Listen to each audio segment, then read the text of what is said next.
Morning on how the cleanup efforts are going in Madison County after a tornado touched down a week ago today. Now, 8 happened across the state. Madison County was one of 6 tornadoes to hit central Ohio. It's all according to the Weather Service. 10 TV News reporter Kira Lake joins us now live after speaking with the county administrator. Kira, what did he have to say about all this? He says that they're now working under a state of emergency after they met for an emergency meeting, and that this allows them to make expedited purchases as well as increase their budget to help out residents in the area as well as businesses. Now, there was damage to homes, businesses, and also the Madison County Airport, and a structural engineer has been out to the airport to survey how much damage was done to see what buildings are and are not safe to enter.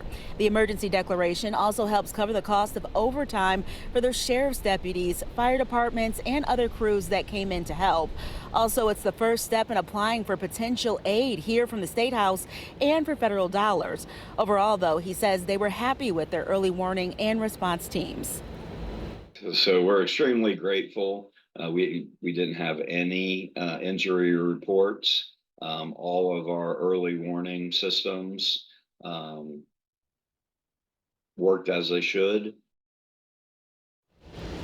And if there are any residents or businesses who do need help with their cleanup efforts, you can contact the Madison County Emergency Management Agency. And again, their next step in Madison County would be to reach out here to the State House to apply for those state and federal money. Reporting live in Columbus, Kira Lake, 10 TV News. It talks on the cleanup efforts are far from over. Kira, thank you. And make sure you download our free 10 TV News app. You could get alerts sent straight to your phone to keep you and your family safe during those storms like we saw last week. Tracy?